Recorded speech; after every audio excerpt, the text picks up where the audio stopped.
going to discuss about the pubis, which is the anterior-inferior part of the hip bone, and this pubis, which is having or which constitutes anterior 1/5 of the acetabulum. This is anterior 1/5 of the acetabulum. It forms the anterior 1/5 of the acetabulum, and which is having three parts. This is a body of the pubis, this is superior ramus, and this is inferior ramus. This superior ramus extends from the pubic tubercle to the acetabulum. This is a pubic tubercle, and it extends from the pubic tubercle to the acetabulum, and inferior ramus from the body of the pubis, it continues to the inferior ramus of the ischium, and to form the conjoined ischiopubic rami. Now we discuss about the three borders and three surfaces of the body.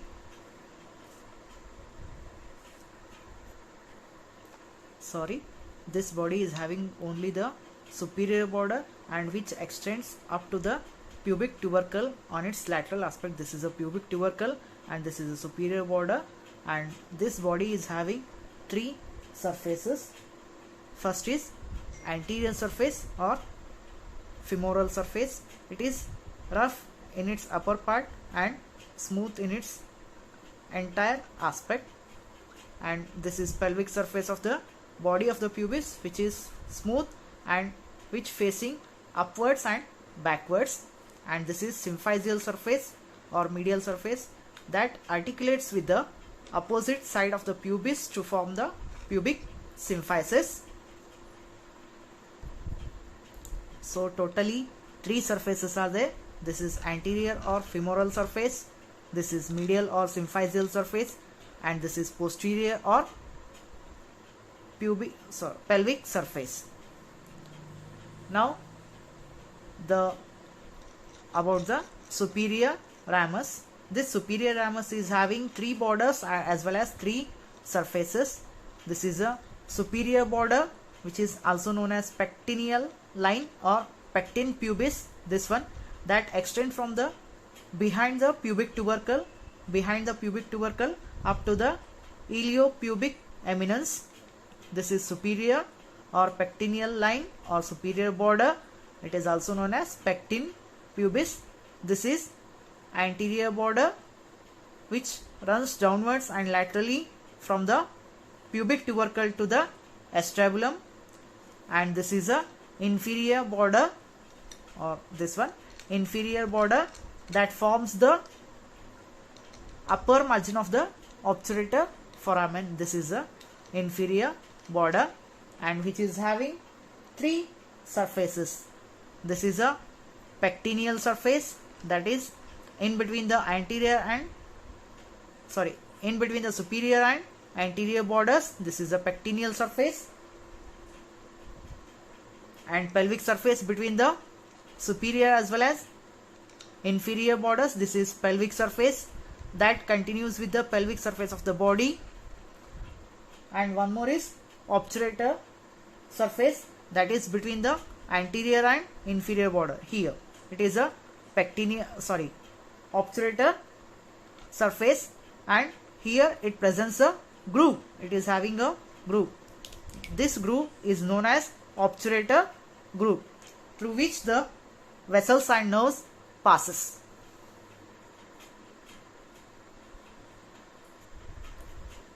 Now the inferior ramus.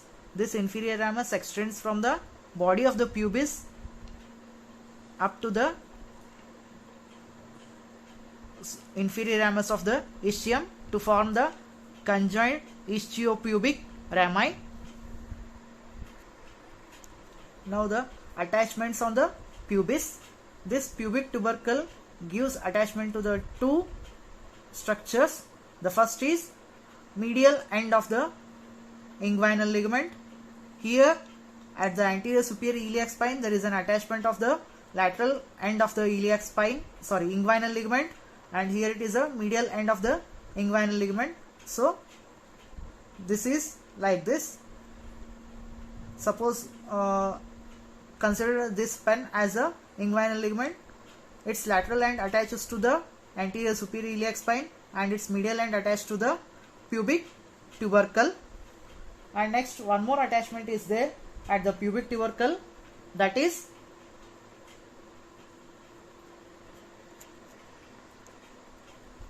loops of the cremator muscle, and here in males it is crossed by the spermatic cord. This tubercle or the pubic tubercle crossed by the spermatic cord in males.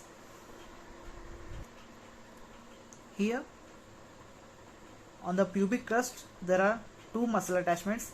On the medial aspect there is an attachment to the medial head of the rectus abdominis muscle, and on the lateral aspect there is a attachment of lateral head of the rectus abdominis muscle.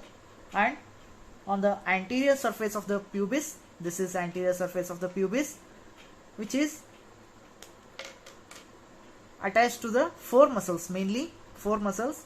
Here in between the junction of the pubic crust as well as symphysis there is an attachment of adductor longus muscle. Here there is an attachment of adductor longus muscle, and on the symphysial border as well as inferior ramus there is an attachment of gracilis muscle, and lateral to this gracilis muscle one more muscle is attached, that is adductor brevis muscle, and on the lateral most part there is an attachment to the of the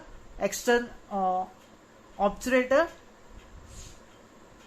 external muscle, obturator externus muscle on the obturator foramen, outer margin of the obturator foramen. So from medial to lateral, if we see, first here it is a adductor longus muscle, gracilis muscle on the symphysis border as well as inferior ramus. Lateral to this there is a adductor brevis muscle, and again lateral to this there is a obturator externus muscle over here. And on the pelvic surface of the pubis there is an attachment of puboprostatic ligament or pubovesical ligament on the lateral most medial part, and here it is an attachment of levator ani muscle, and here it is obturator internus muscle over the margin of the obturator foramen. So from lateral to medial there is a attachment of ligament, that is pubovesical or puboprostatic ligament, levator ani muscle and obturator internus muscle.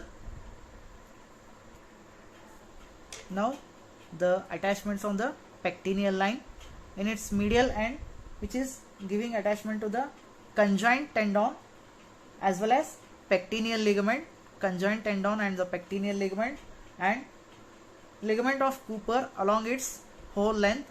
This is a pectineal line. Along its whole length it gives attachment to the ligament of Cooper and pectineus muscle.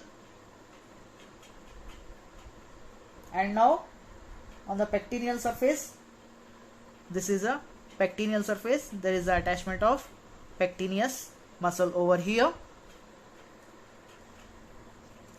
Now we are going to study about the ischium, which lies at the antero-inferior part of the acetabulum, and it forms the 2/5 of the posterior-inferior 2/5 of the acetabulum. This is the ischium, which is thick as compared to the pubis, and now which is having the body as well as superior ramus and inferior ramus. This body, which is having two ends, upper end which forms the 2/5 of the acetabulum and lower end which forms the ischial tuberosity. This is the lower end, which is the also known as ischial tuberosity, and which is having three borders. This is anterior border which forms the posterior margin of the obturator foramen, and this is posterior border which continues as a posterior border of the ileum. This is a posterior border of ileum that continues with the posterior border of the ischium also, and this is a lateral border of the ischium, which is lateral margin of the ischial tuberosity, and in its upper part it is rounded at the junction of the acetabulum.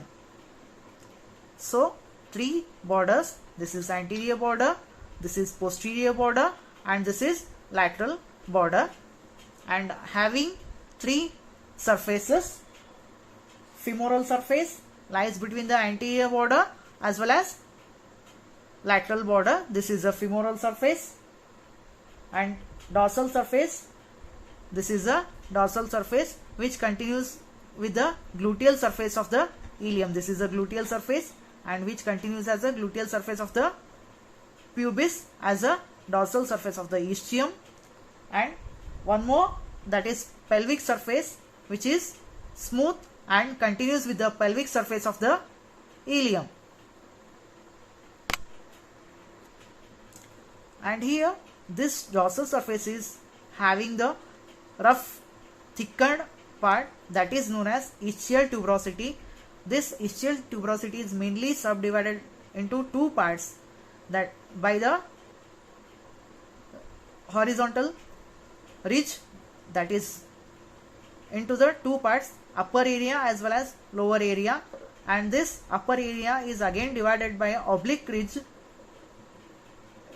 and it divides into superolateral area and inferomedial area. This is superolateral and inferomedial, and again the lower part or the lower area which is divided by a longitudinal ridge into two areas.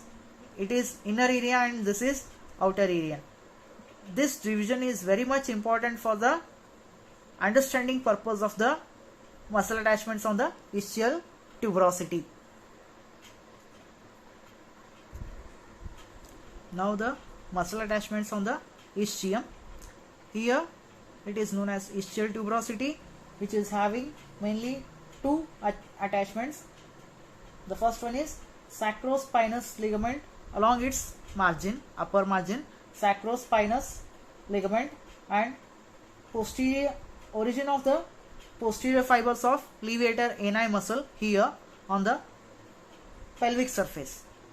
Levator ani muscle, that is posterior fibers of levator ani muscle on the pelvic surface of the ischial tuberosity. It's not ischial tuberosity, it's ischial spine. This is lesser sciatic notch which gives attachment to the tendon of obturator internus muscle, and femoral surface of the ischium.